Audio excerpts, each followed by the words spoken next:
Assalamualaikum warahmatullahi wabarakatuh. Saya Dita Amanda Putri Sultan. Di sini saya akan menjelaskan mengenai tugas akhir pengantar psikologi Islami, di mana jurnal yang saya gunakan ialah Al-Ghazali Psychological Construct of Nafsu. Jurnal ini saya dapat dari International Journal of Islamic Psychology. Pengantar, nafsu digambarkan sebagai keinginan besar untuk mendapatkan kesenangan yang diinginkan atau dapat menjaga diri kita dari perilaku yang salah. Orang yang gagal dalam berperang melawan nafsu, mereka biasanya dikaitkan dengan hadirnya hal mistis seperti karena godaan setan. Keberadaan nafsu pun dikaitkan dengan perilaku buruk manusia atau perilaku maksiat manusia. Nah benar, seperti yang kita tahu bahwa kebanyakan tentang nafsu atau tentang hal ini biasanya kita kaitkan dengan hal-hal yang negatif atau perilaku buruk, baik seperti perilaku maksiat atau perilaku yang seharusnya tidak kita lakukan sebagaimana pada manusia sebagaimana pada umumnya.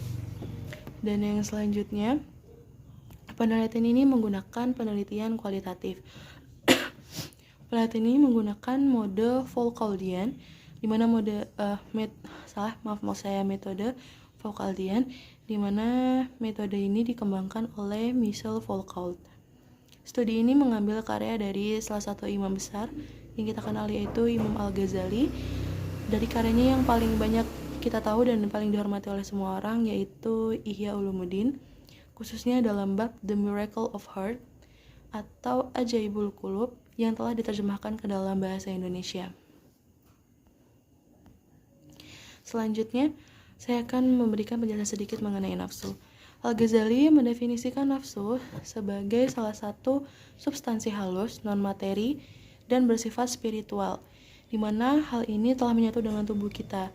Jadi, Al-Ghazali ini mengatakan bahwa nafsu yang kita dapat atau nafsu yang ada dalam diri kita ini adalah pemberian oleh Yang Maha Kuasa, yaitu Allah Subhanahu wa taala. Di mana seharusnya nafsu ini kita pergunakan untuk melakukan hal-hal yang baik atau hal-hal yang seharusnya kita lakukan. Dan Al-Ghazali juga mengatakan bahwa dia tidak setuju dengan beberapa pendapat para ahli yang mengatakan bahwa nafsu ini hanya berkaitan dengan hal-hal yang berbuat maksiat atau atau perbuatan yang buruk. Dia mendefinisikan nafsu melalui penjelasan dinamikanya yang dikaitkan dengan psikologis atau keadaan manusia.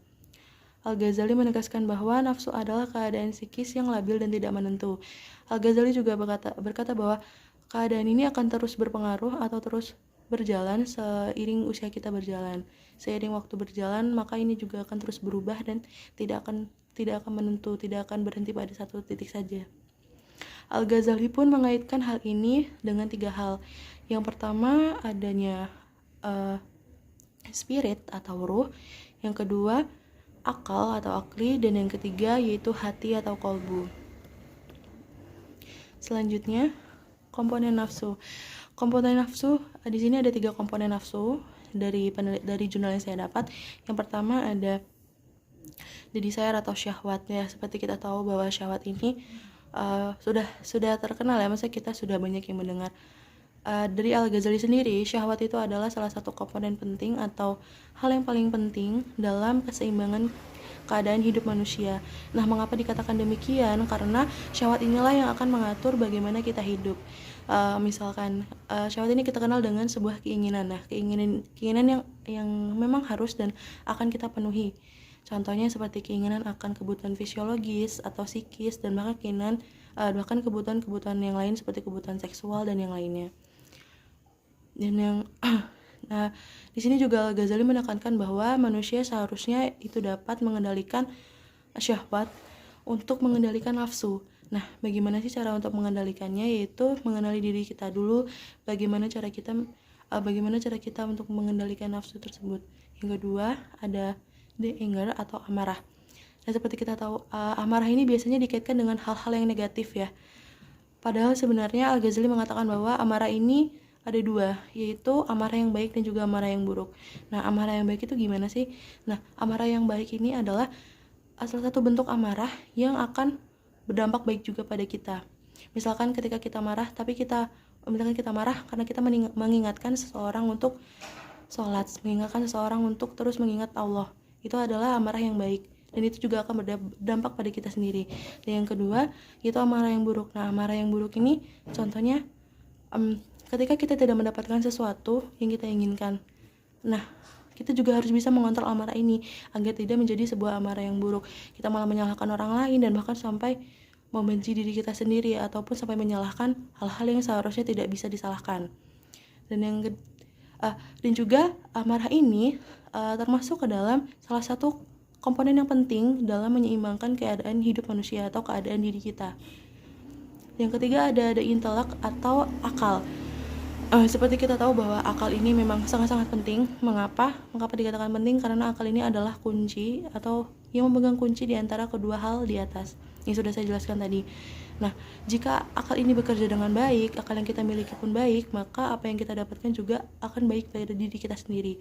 Al-Ghazali pun mengatakan bahwa akal harus kita gunakan dengan baik. Jangan sampai kita salah menggunakan akal, dan bahkan jangan sampai kita merusak akal yang kita punya, karena akal itu pemberian Tuhan yang harus kita jaga dan harus kita lestarikan. Walaupun itu dalam bentuk yang tidak secara langsung, tetapi kita memiliki akal untuk kita jaga dan untuk kita lakukan sebagaimana mestinya. Jadi jangan sampai akal itu rusak, karena jika akal rusak maka hal-hal yang ada dalam diri kita juga akan rusak. Selanjutnya ada klasifikasi nafsu. Yang pertama, amarah bisui. Nah, amarah bisui ini adalah adalah salah satu tingkatan nafsu yang paling buruk. Nah, kenapa dikatakan buruk? Karena dalam hal ini, jika seseorang sampai pada tahap ini, maka dia telah melakukan sebuah kejahatan atau telah melakukan sebuah perbuatan yang tidak dapat dimaafkan. Misalkan mencuri ataupun sampai membunuh orang, dan dari hal ini maka dia akan mendapatkan ganjaran dari apa yang telah ia lakukan. Yang kedua ada lawamah. Nah, lawamah ini ada di tengah-tengah antara amarah dan juga mutmainah. Nah, kenapa dikatakan begitu? Karena lawamah ini saya contohkan, ketika kita mencuri, tapi kita tahu bahwa secara tidak langsung kita tahu bahwa mencuri itu adalah perbuatan dosa, adalah perbuatan yang salah.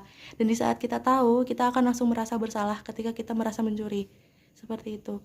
Jadi ini adalah sebuah nafsu yang tingkatannya di tengah-tengah. Seperti itu. Jadi kita tahu bahwa itu salah, tapi kita tidak sengaja melakukannya, maka kita akan kembali ingat bahwa ternyata itu salah. Dan yang ketiga ada mutmainah. Mutmainah ini adalah salah satu nafsu yang tenang. Nah, nafsu yang tenang ini gimana maksudnya? Karena kita dapat mengontrol dan menahan apa yang seharusnya nafsu apa yang harus kita lakukan dan nafsu apa yang tidak harus kita lakukan. Jadi ini nafsu yang paling tenang. Jadi kita dapat mengontrol nafsu kita dengan baik. Contohnya seperti misalkan kita dibicarakan dengan hal-hal yang buruk, atau mungkin kita dibicarakan oleh orang lain, kita dipandang buruk oleh orang lain, tapi kita tetap menerima dan bahkan tidak mempermasalahkan hal tersebut dan menyerahkannya kepada Allah Subhanahu wa taala, itu termasuk ke dalam nafsu yang baik atau mutmainah. Yang selanjutnya, dinamika nafsu. Al-Ghazali menekankan peran 3 komponen utama yang saya sebutkan tadi, syahwat, akal, dan juga amarah. Nah, dari sini maka nafsu tersebut akan berkembang dengan baik dan kita juga berperilaku sebagaimana seharusnya. Dia membangun penjelasan nafsu melalui mekanismenya yang meliputi hubungan ketiga komponen utama nafsu tersebut.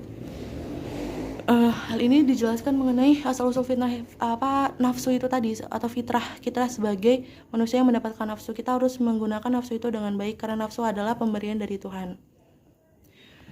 Dari yang saya dapatkan di akhir, kajian ini bertujuan untuk memahami konstruk atau bagian-bagian nafsu oleh Al-Ghazali dalam menjelaskan berbagai masalah moral perilaku manusia. Hal ini juga dapat didefinisikan bahwa Al-Ghazali tidak mendefinisikan nafsu sebagai dorongan yang dapat menyebabkan maksiat atau perilaku yang tidak baik. Namun berbagai perilaku bisa muncul ketika nafsu tidak dalam keadaan dasarnya dan dalam keadaan yang benar. Terima kasih. Saya akhiri. Wassalamualaikum warahmatullahi wabarakatuh.